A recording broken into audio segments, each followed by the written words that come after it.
Hello, my name is Thomas Campbell. I'm 32. I fix motorcycles in a small shop downtown, and I thought I knew how to walk away from trouble. But when Patricia Ramirez stepped closer and said, "Look at me when I'm talking to you," everything I thought I understood about myself crumbled like old concrete. The rain was hitting the parking lot outside the community center, each drop creating tiny explosions of sound against the asphalt. I had my keys in my hand, ready to escape what had become the most uncomfortable town hall meeting I'd ever attended. Patricia stood there in the fluorescent lights spilling from the building, her dark hair catching droplets of moisture, her eyes holding mine with an intensity that made my chest tight. I tried to walk away. I actually turned my back on her and took 3 steps toward my truck. That's when she said it. That's when everything changed. But let me back up. Let me tell you how I got to that moment, standing in the rain, feeling like a coward for the first time in years.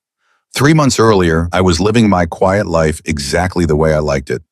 My shop, Campbell Cycles, sat on the corner of 3rd and Main, squeezed between a used bookstore and a coffee roastery that filled the whole block with the smell of burning beans every morning. I'd inherited the business from my Uncle Pete when I was 25, and in the 7 years since, I'd built a reputation for honest work and fair prices. My days followed a rhythm I found comforting. I'd arrive at 7 in the morning, unlock the metal roll-up door, and spend the next 10 hours with my hands deep in engines, solving problems that had clear solutions. A blown gasket needed replacing. A carburetor needed cleaning. A chain needed adjusting. Simple cause and effect, nothing like the messy complications of human relationships.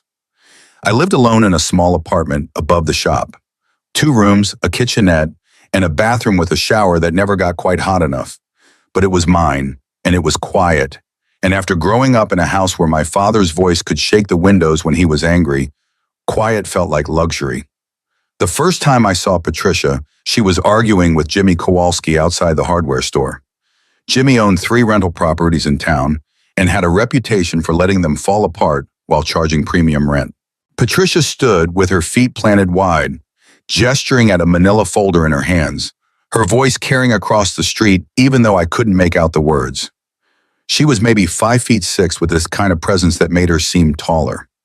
Her hair was pulled back in a practical ponytail, and she wore jeans and a blue sweater that had seen better days. But it was the way she held herself that caught my attention, like she was ready for a fight and confident she'd win. Jimmy looked like he wanted to crawl into the nearest storm drain. Whatever she was saying had him nodding and backing away, his hands raised in surrender. When she finally turned and walked away, I found myself watching her until she disappeared around the corner. Before we see how this ends, tell us where you're watching from and hype this video in the comments.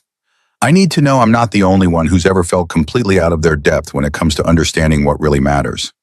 I didn't think about her again until 2 weeks later when she walked into my shop carrying a helmet and wearing an expression that suggested she was about to deliver bad news. "Good morning," she said, setting the helmet on my counter. "I need to talk to someone about motorcycle safety requirements for the community ride program." I wiped my hands on a shop rag and tried to look professional.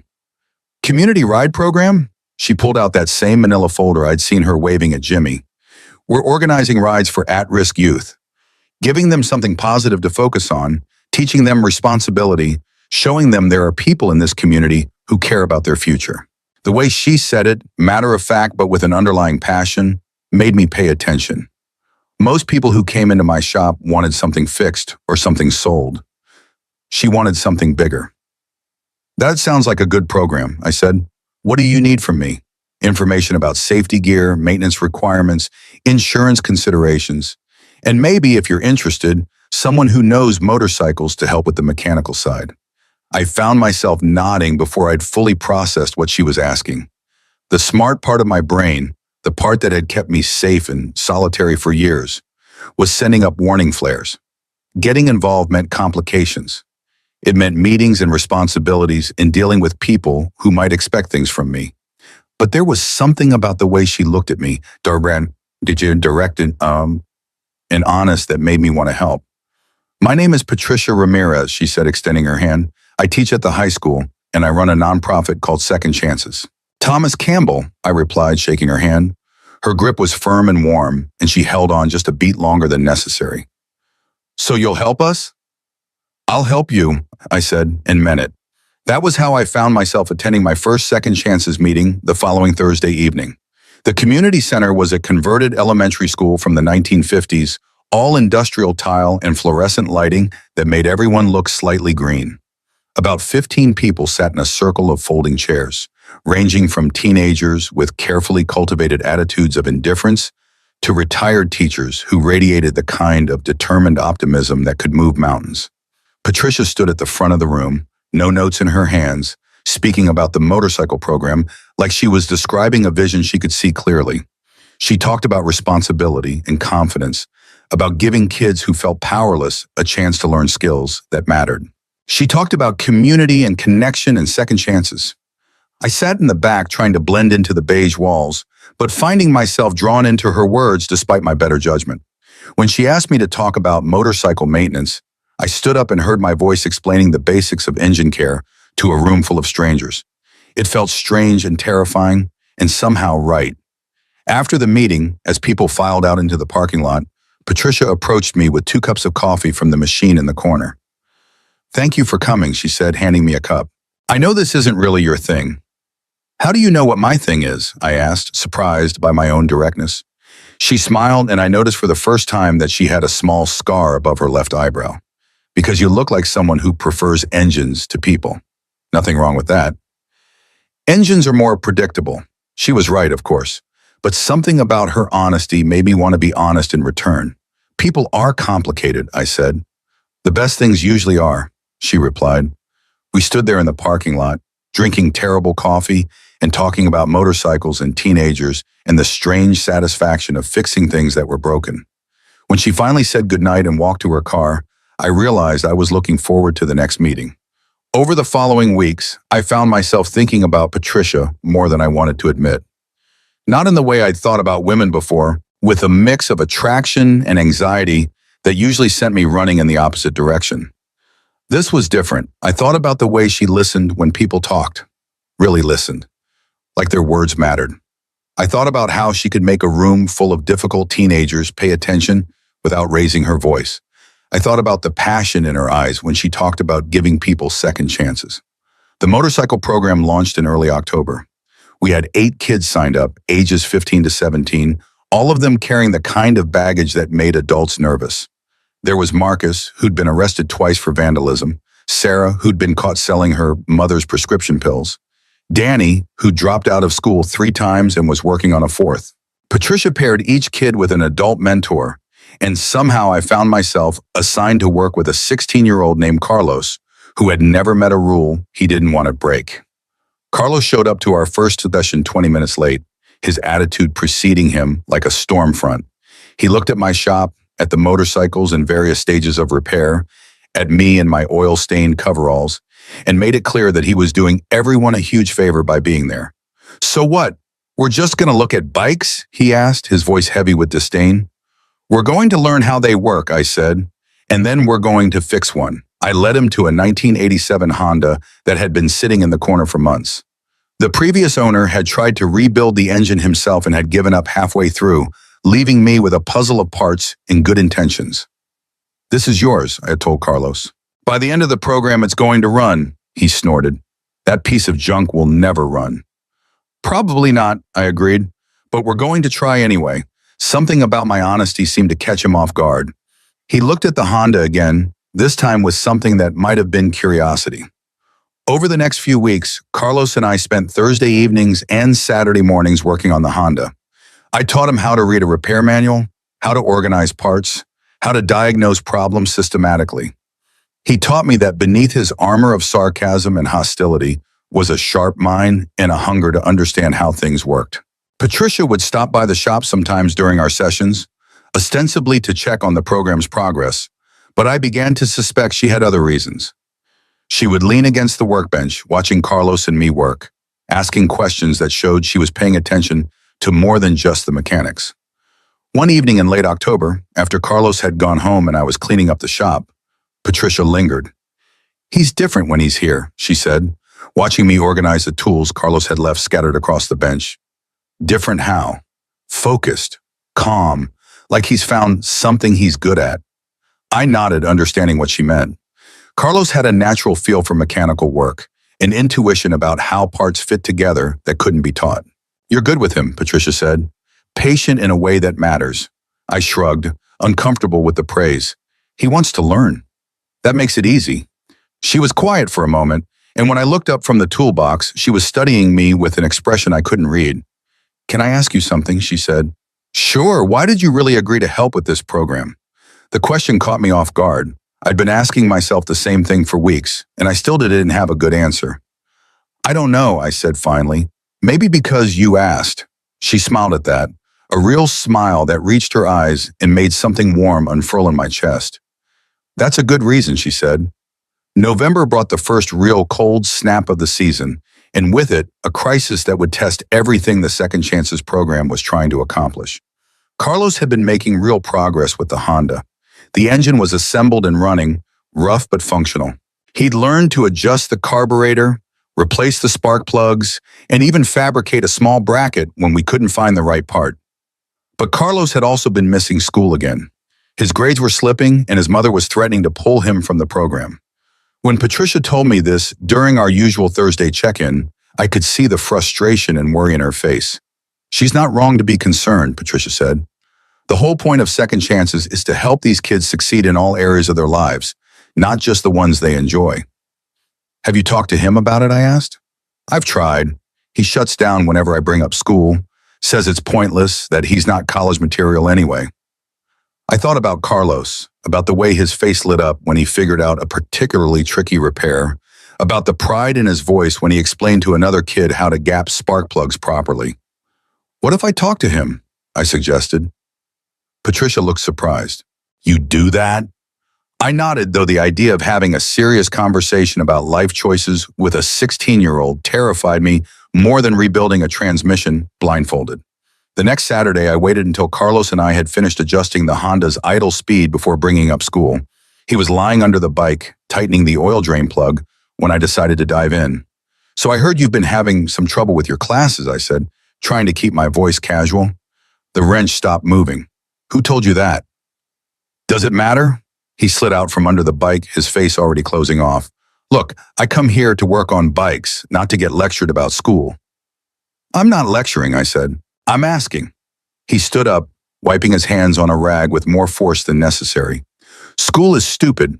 Half the teachers don't care if we learn anything, and the other half act like we're criminals just for showing up. Maybe, I said, but you still have to finish. Why? So I can work at some dead-end job for the rest of my life? His anger was real and raw, and I recognized something in it that reminded me of myself at his age. The feeling that the world had already decided what you were worth, and it wasn't much. You know what I did when I was your age? I asked. He shrugged, but I could tell he was listening. I dropped out junior year, figured I was too smart for school, too tough for rules. Spent the next 3 years working construction, barely making enough to pay rent on a room in a house with 5 other guys. Carlos was watching me now, his defiance replaced by curiosity. What changed? He asked.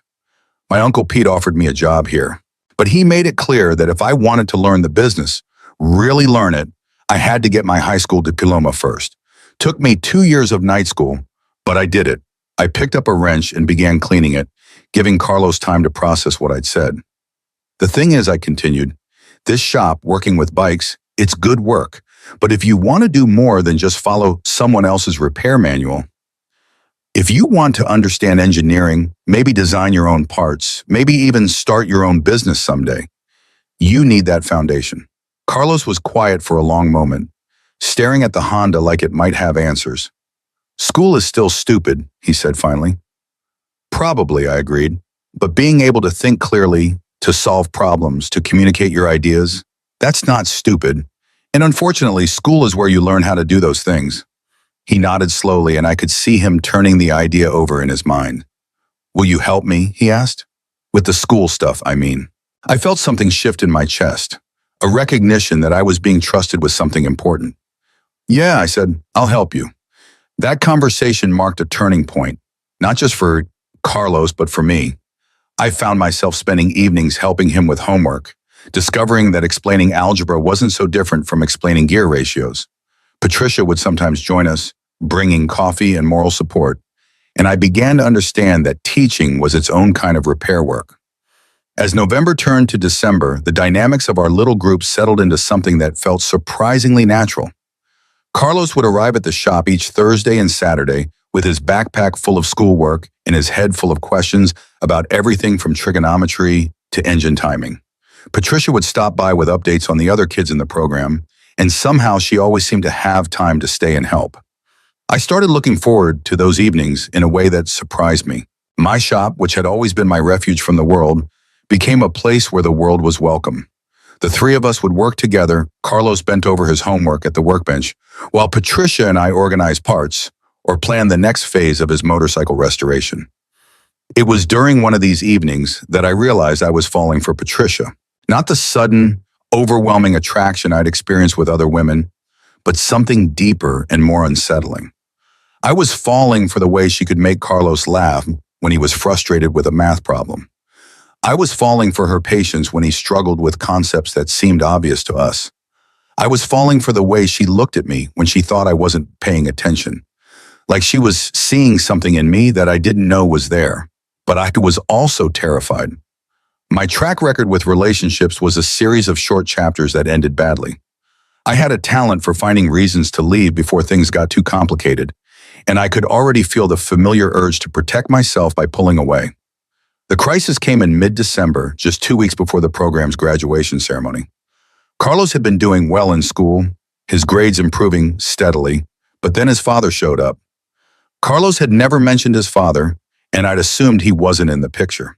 But apparently he'd been in prison for the past 4 years and had just been released. When he learned about Carlos's involvement with the motorcycle program, he decided it was a waste of time and demanded that Carlos quit immediately. Patricia called me on a Wednesday evening, her voice tight with anger and worry. His father wants him to get a job instead, she said. Says the program is just playing around, that Carlos needs to start contributing to the family income. What does Carlos want? I asked. He wants to finish. He's so close, Thomas. The Honda is running beautifully, his grades are up. He's even talking about applying to community college. But his father is threatening to kick him out if he doesn't quit. I felt something hot and protective rise in my chest. Carlos had worked too hard to have it all taken away now. What can we do? I asked. I don't know, Patricia said, and I could hear the frustration in her voice. Legally, his father has the right to make this decision. Carlos is still a minor. What if we talk to him? The father, I mean. Patricia was quiet for a moment. You'd be willing to do that? Of course, I said, though the idea made my stomach clench. Confrontation had never been my strong suit. We arranged to meet Carlos's father the next evening at the community center. Carlos would be there too, along with Patricia and myself. It felt like a formal hearing, which in many ways it was. Carlos's father, Roberto, was a thin man with calloused hands and eyes that seemed to be looking for a fight. He sat across from us in the circle of folding chairs, his arms crossed, his expression making it clear that he considered this whole meeting a waste of time. Patricia started by explaining the program, its goals, and Carlos's progress. She spoke calmly and professionally, but I could see the tension in her shoulders, the careful way she chose her words. Roberto listened without comment until she finished, then shook his head. This is all very nice, he said, his voice carrying a slight accent, but my son needs to learn about real life. Playing with motorcycles isn't going to put food on the table. With respect, Mr. Roberto, I said, surprised to hear my own voice. It's not just playing. Carlos has learned real skills, mechanical knowledge, problem solving, responsibility. Roberto turned his attention to me, his eyes narrowing. And you are? Thomas Campbell. I own the motorcycle shop where Carlos has been working. So you make money from this program? No, I said. I volunteer my time and my shop space. The program doesn't cost anything except effort. Roberto looked skeptical. Why would you do that? I glanced at Carlos, who had been sitting silently throughout the exchange, his face carefully blank. Because your son has talent, I said, real talent, and because he's worked harder than any kid I've ever known to turn his life around. Roberto's expression softened slightly, but his voice remained firm. Talent doesn't pay bills. Carlos needs to get a job, help support his family. What if he could do both? Patricia asked. What if Carlos could work part-time and still finish the program? Roberto shook his head. The program is a luxury we can't afford. That's when Carlos finally spoke up. "Dad," he said, his voice quiet but steady, "I want to finish this." Roberto looked at his son, and for the first time I saw something other than stubbornness in his face. I saw fear. "Mijo," he said, using the Spanish endearment, "you have to understand, I lost 4 years. 4 years when I should have been providing for you and your mother. I can't watch you waste time on dreams that might not come true." The room was quiet for a moment. Then Carlos stood up and walked to the corner where we'd set up a display of photos from the program. He picked up a picture of himself working on the Honda, his face focused and intent. "Look at this, Dad," he said, bringing the photo back to his father. "This isn't just playing around. This is me learning. This is me becoming someone I'm proud to be." Roberto took the photo, studying it carefully. I could see him taking in his son's expression, the confidence and purpose in Carlos's posture. "The Honda starts every time now," Carlos continued. "I rebuilt the engine myself. I can diagnose problems, fix them, even fabricate parts when I need to, and my grades are better than they've ever been." Roberto looked up at his son, then at Patricia, then at me. "How much longer?" he asked finally. 2 weeks, Patricia said. "The graduation ceremony is December 20th. Roberto was quiet for a long moment, the photo still in his hands. 2 weeks, he said finally. "You finish the program, then you get a job. Deal?" Carlos's face broke into a grin. "Deal." As we left the community center that evening, Patricia and I walked to the parking lot together while Carlos said goodbye to his father. "That was well done," she said. "What you said about his talent, about his hard work, that came from the heart." I shrugged, uncomfortable with the praise. It was true. She stopped walking and turned to face me.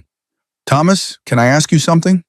"Sure, why do you always deflect when someone compliments you?"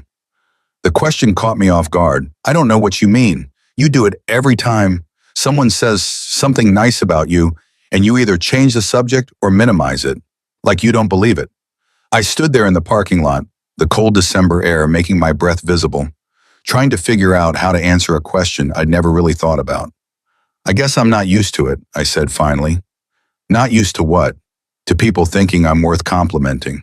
The words came out more honest than I'd intended, and I immediately wanted to take them back. But Patricia didn't look uncomfortable or pitying. She looked thoughtful. "You know what I see when I look at you?" she said. I shook my head. "I see someone who shows up, every time, without fail. When Carlos needs help, when the program needs support, when anyone asks you for anything, you show up. Do you know how rare that is?" I didn't know what to say to that, so I said nothing. We stood there in the cold, looking at each other, and I felt something shift between us. Something that had been building for months, but that I'd been too scared to acknowledge. "Patricia," I started, but she held up her hand. "I know," she said. "You're going to tell me why this is a bad idea. Why getting involved would be complicated. Why it's better to keep things professional." She was right, of course. Those were exactly the words forming in my mind. "But what if it's not?" she continued. "What if it's exactly what we both need?" Before I could answer, Carlos appeared at my shoulder, his face still glowing with excitement from his father's approval. "Mr. Campbell," he said, "can we work on the Honda tomorrow? I want to adjust the suspension before the graduation ceremony." "Of course," I said, grateful for the interruption and disappointed by it at the same time. As Patricia and Carlos walked to their cars, I stood alone in the parking lot, my mind racing. Everything in my experience told me to be careful, to protect myself, to avoid the kind of vulnerability that Patricia was offering. But something deeper, something I'd been ignoring for months, was telling me that maybe it was time to take a chance. The graduation ceremony 2 weeks later was held at the community center, the same room where I'd first heard Patricia speak about second chances. The folding chairs were arranged in neat rows, and a small stage had been set up at the front.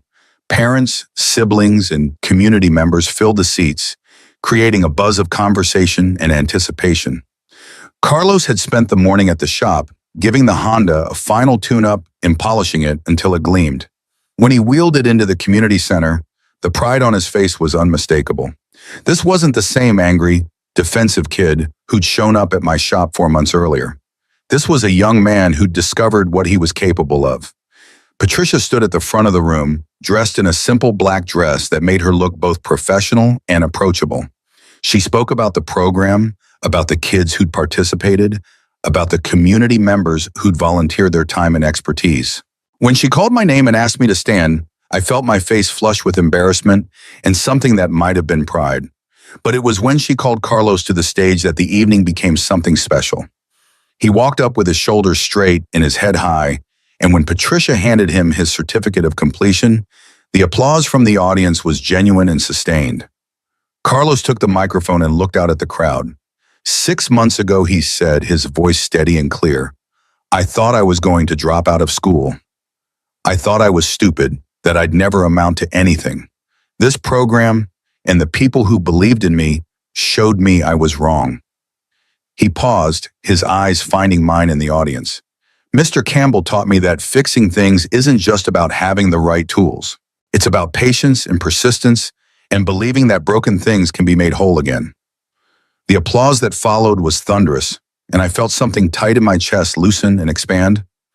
After the ceremony, as people mingled and congratulated the graduates, Patricia found me standing near the back of the room.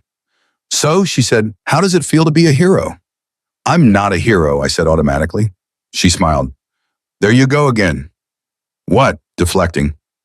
"Thomas, you changed that kid's life. You need to accept that." I looked across the room at Carlos, who was showing his certificate to his father. Roberto had his arm around his son's shoulders, and both of them were smiling. "We changed his life," I said. This was a team effort. Patricia stepped closer, close enough that I could smell her perfume, something light and floral that made me think of spring gardens.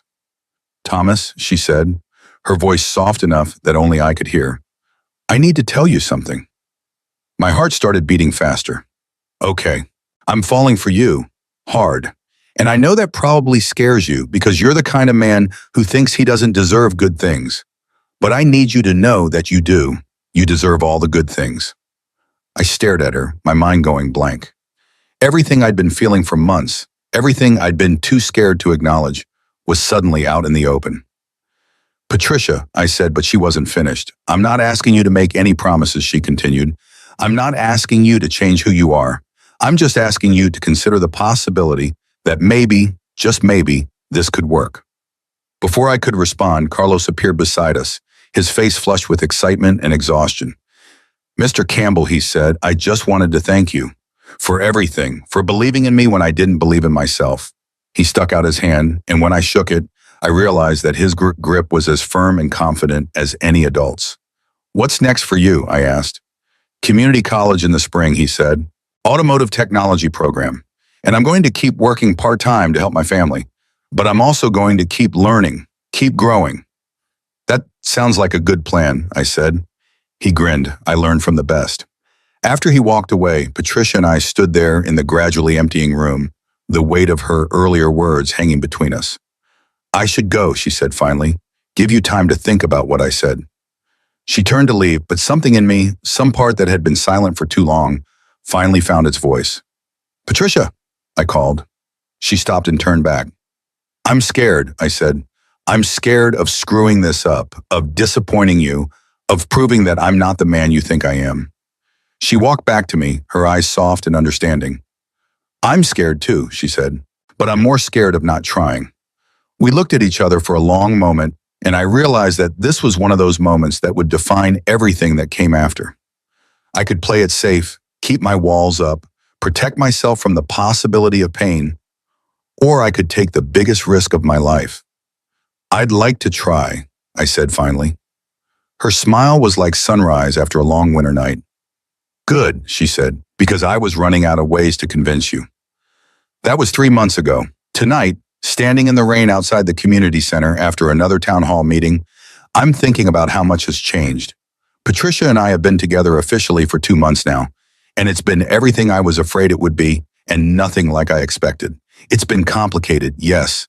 Patricia has strong opinions about everything from local politics to the proper way to make coffee, and she's not shy about expressing them. She challenges me in ways that make me uncomfortable and force me to grow.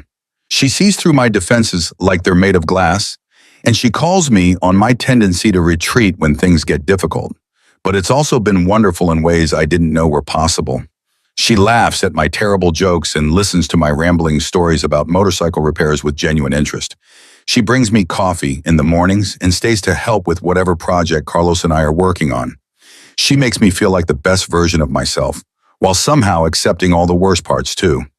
Tonight's meeting was about the proposed development of a new shopping center on the outskirts of town, the kind of big box retail that would put pressure on small businesses like mine. I'd gone to listen, not to speak, but when the developer's representative started dismissing concerns about local economic impact, I found myself on my feet. I talked about what small businesses mean to a community, about the relationships that get built over years of honest service, about the kids like Carlos who need places where they can learn and grow. My voice was steady and clear, and when I sat down, the applause was genuine. After the meeting, as people filed out, Patricia approached me with that look I'd come to recognize. The one that meant she was proud of me and slightly amazed by something I'd done. "That was incredible," she said. "You found your voice in there." "I was just saying what needed to be said," I replied, then caught myself. "There I go again, right?" She smiled. "Right, but you're getting better at catching yourself." We walked toward the parking lot together, but halfway there, Patricia stopped. "Thomas," she said, "there's something I need to tell you." The seriousness in her voice made my stomach clench. "Okay, the school district offered me a position, assistant principal at the high school. It's a big promotion, a chance to make real changes in how we support at-risk students." "That's great," I said, though something in her tone suggested there was more. "It is great," she said, "but it's also complicated. The job would mean longer hours, more responsibility, less time for things like the Second Chances program." I felt something cold settle in my chest. Less time for us, too, I thought, but didn't say. "I haven't given them an answer yet," she continued, "because I wanted to talk to you first." "Why?" I asked. "It's your decision." She stepped closer, her eyes searching my face. "Because what we have matters to me. Because I don't want to make a choice that damages something good." I stood there in the parking lot, feeling the weight of her trust, the responsibility of being someone whose opinion mattered in a decision this important. The old me would have told her to take the job, would have found a way to make it easier for both of us to step back from whatever we were building together. But I thought about Carlos, about the way he'd grown over the past months. I thought about how Patricia had challenged me to be better, to stop settling for less than I deserved. I thought about the man I was becoming with her in my life. "Take the job," I said finally. She looked surprised. "Just like that?" "Just like that," I said, "but with conditions." "Okay," she said, a small smile playing at the corners of her mouth. "First, you don't give up the Second Chances program entirely. Maybe you can't run it the same way, but you find a way to stay involved. Those kids need you." She nodded. "Agreed." "What else?" "Second, we figure out how to make this work. The job, us, everything, because you're right, what we have is good, and I'm not willing to give it up without a fight." Her smile broadened. "Those are good conditions." We were almost to our cars when she stopped again and turned to face me. "There's one more thing," she said. "What's that?" "The school board meeting where they'll announce my appointment. It's next Thursday. I'd like you to be there." "Of course," I said. "I wouldn't miss it." She stepped closer, close enough that I could see the flecks of gold in her brown eyes. "Thomas," she said, "I love you." The words hung in the air between us, simple and complicated and terrifying and perfect. I'd never said those words to anyone before, had never felt them with the kind of certainty that made them true. "I love you too," I said, and meant it completely. She kissed me then, soft and sweet and full of promise, and I understood that this was what courage felt like. Not the absence of fear, but the decision to move forward despite it. When we broke apart, she rested her forehead against mine. "So what happens now?" she asked. "Now we figure it out as we go," I said, "together." That was when the rain started, light at first, but quickly building to a steady downpour. We ran to our cars, laughing like teenagers, and I sat in my truck for a moment watching her drive away, her taillights disappearing into the night. The school board meeting the following Thursday was held in the high school auditorium, a cavernous space with uncomfortable seats and acoustics that made every whisper echo.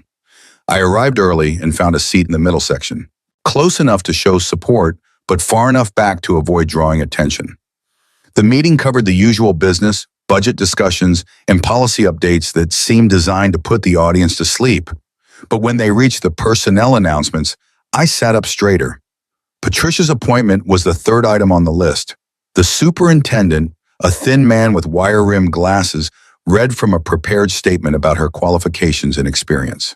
When he mentioned the Second Chances program and its impact on student success rates, I felt a surge of pride. After the meeting, I waited in the lobby while Patricia spoke with various board members and colleagues. She looked professional and confident in her navy blue suit, but I could see the excitement in her eyes. When she finally broke free from the congratulations and handshakes, she walked over to where I was standing. "So," she said, "how does it feel to be dating an assistant principal?" "Intimidating," I said. "Do I have to call you ma'am now?" She laughed. "Only if you're into that sort of thing." We walked out to the parking lot together, and I realized that this felt like a new beginning, not just for Patricia and her career, but for us and whatever we were building together. The next few weeks passed in a blur of transition and adjustment. Patricia threw herself into her new role with characteristic intensity, learning the administrative side of education while maintaining her connection to the students. She restructured the Second Chances program to run during school hours, incorporating it into the regular curriculum as a life skills and vocational training class. Carlos became one of her first success stories in the new role. He'd started community college in January, but he also began working part-time at my shop, learning the business side of motorcycle repair. His transformation from angry teenager to confident young adult became a model for what was possible when kids were given real opportunities and genuine support. I found myself more involved in the school community than I'd ever imagined. Patricia would ask for my input on the technical aspects of the vocational programs, and somehow I became an unofficial consultant on everything from automotive repair to small business management.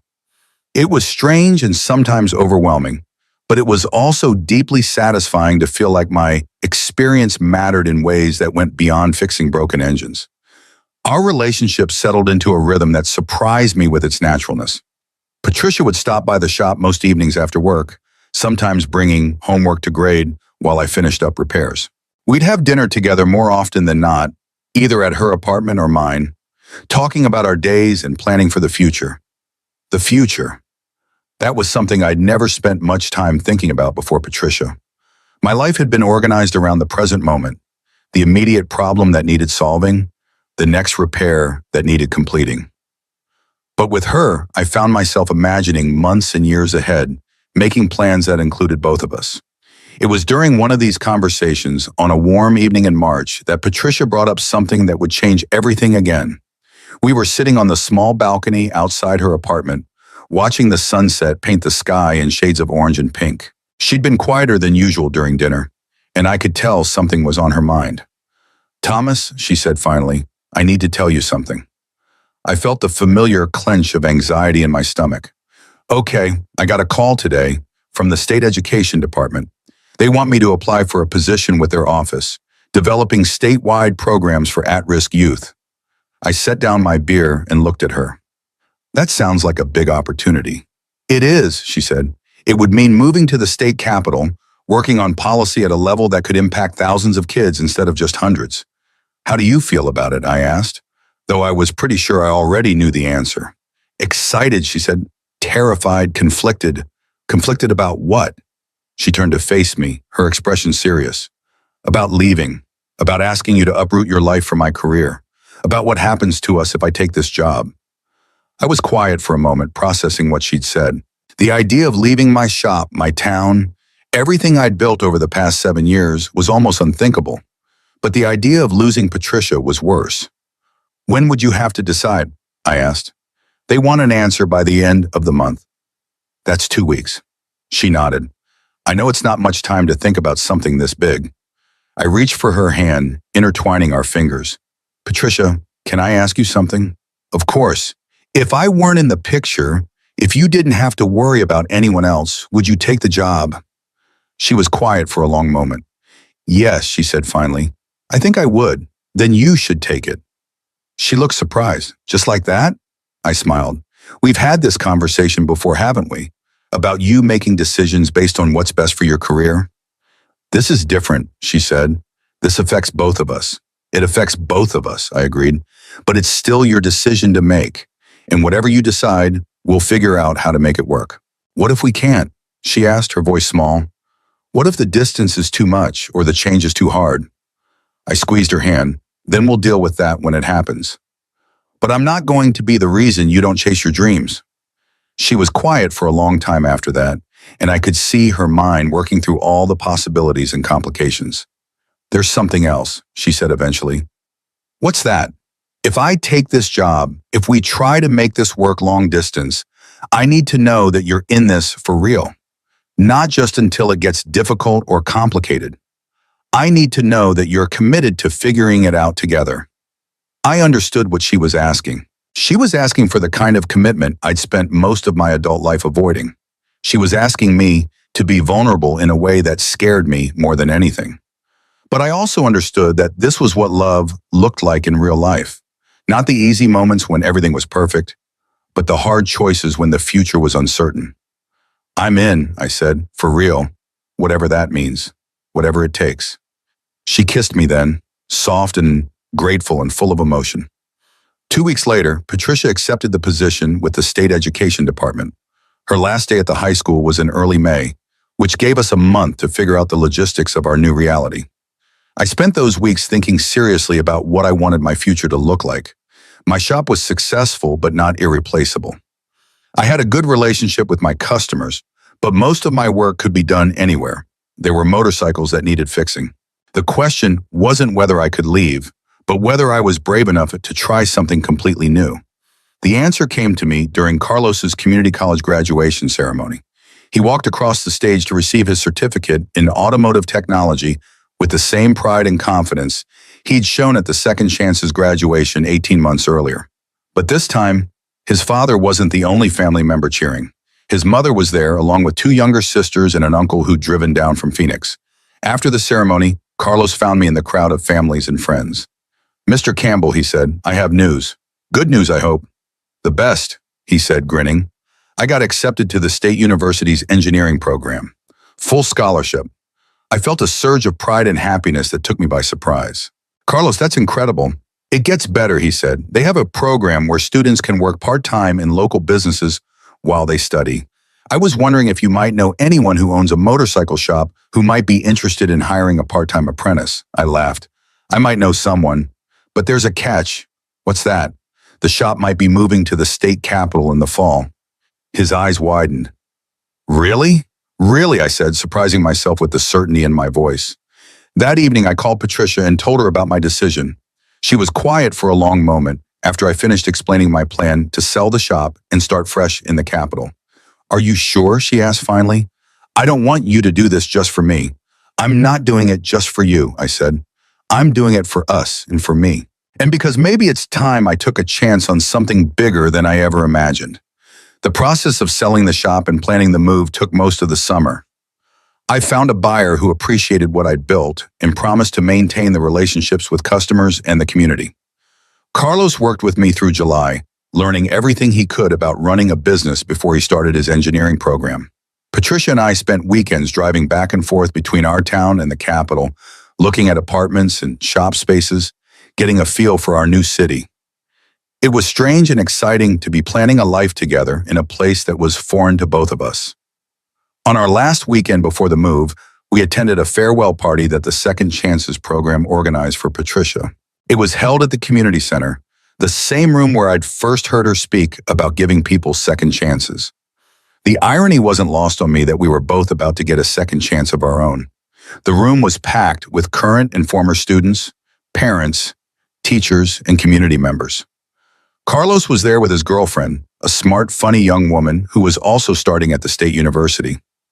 Several other kids from the original motorcycle program had come back to say goodbye, each of them transformed in their own way by the experience. When Patricia spoke to the group, thanking them for their support and promising to stay connected, I realized that this was what she'd been preparing for all along. Not just the job, but the chance to take what she'd learned in our small community and apply it on a larger scale. After the formal part of the evening ended, people mingled and shared stories. I found myself talking with Roberto, Carlos's father, who had become something of a friend over the past year. "You're a good man, Thomas," he said, shaking my hand. "Carlos wouldn't be where he is today without your guidance." "Carlos did the work," I said. "I just provided the tools." Roberto smiled. "Sometimes that's all a young person needs. someone who believes in them and gives them the tools to succeed. As the evening wound down, Patricia and I walked out to the parking lot together. The same parking lot where she'd first told me she was falling for me, where I'd finally found the courage to take a chance on something bigger than myself. "Any regrets?" she asked as we reached our cars. "About what?" "About leaving, about starting over, about taking such a big risk." I thought about it for a moment, looking back at the community center, where so much of our story had unfolded. "No regrets," I said. "Only excitement about what comes next." She smiled. "Even if it's scary, especially because it's scary," I said. "You taught me that the best things usually are." That was 6 months ago. Now, as I write this from our apartment in the capital, I can see Patricia at the kitchen table, grading papers from the pilot program she's developing for the state. Carlos stops by every few weeks, full of stories about his engineering classes and updates on the motorcycle he's building in his dorm room. My new shop is smaller than the old one, but it's in a neighborhood full of young professionals and artists who appreciate quality work and fair prices. It's not the life I planned, but it's better than anything I could have imagined. Patricia and I are talking about getting married next spring, maybe having a ceremony back in our old town with all the people who helped us become who we are today. Carlos has volunteered to handle the transportation, which means we'll probably arrive at our own wedding on motorcycles. The funny thing is, none of this would have happened if I hadn't tried to walk away that night in the rain. If Patricia hadn't stepped closer and said, "Look at me when I'm talking to you," if she hadn't seen something in me that I didn't know was there. Sometimes the most important moments in our lives are the ones where we're forced to stop running and face what we're really afraid of. For me, that fear was connection, vulnerability, the possibility of being truly known by another person. I'd spent years protecting myself from that kind of exposure, building walls that kept me safe but also kept me alone. But Patricia saw through those walls like they were made of glass. She challenged me to be better, to want more, to believe that I deserved good things. She taught me that courage isn't the absence of fear, but the decision to move forward despite it. I think about that lesson every day now, in small ways and large ones. When I'm working with a difficult customer who reminds me of my younger self. When Patricia and I disagree about something important and I feel the old urge to retreat. When Carlos calls with a problem he's trying to solve and needs someone to listen. The truth is, we all need someone who will step closer when we try to walk away. Someone who will look us in the eye and see not just who we are, but who we could become. Someone who believes in second chances, third chances, as many chances as it takes. Patricia gave me that gift, and now I try to give it to others. In my shop, in my relationship, in the small moments when someone needs to know that they matter. Because that's what love really is, isn't it? The decision to see the best in someone, even when they can't see it themselves. I used to think that fixing motorcycles was about understanding how all the parts work together, how each component had a specific function that contributed to the whole. Now I understand that relationships work the same way.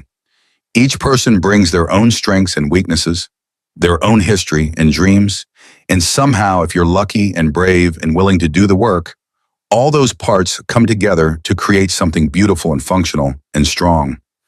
Patricia is at the table now, looking up from her papers with that smile that still makes my heart skip a beat. "What are you writing?" she asks.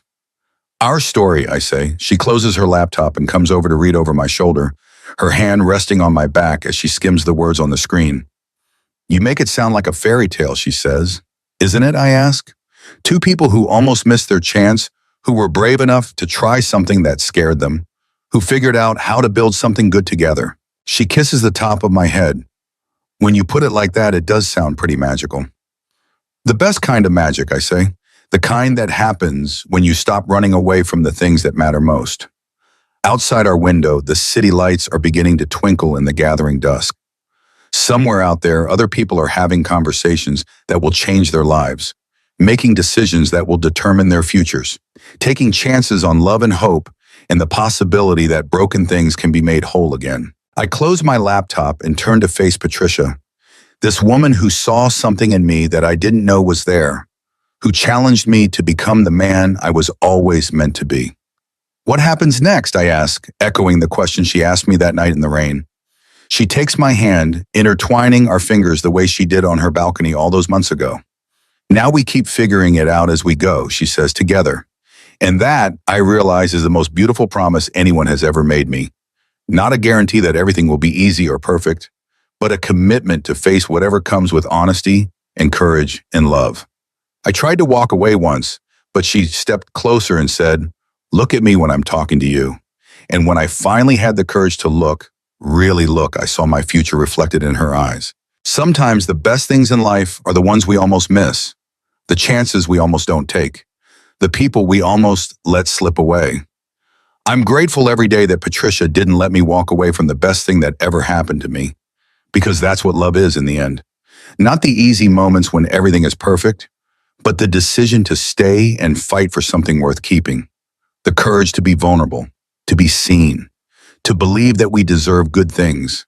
And sometimes, if we're very lucky, someone will step closer when we try to walk away and remind us that we're worth fighting for.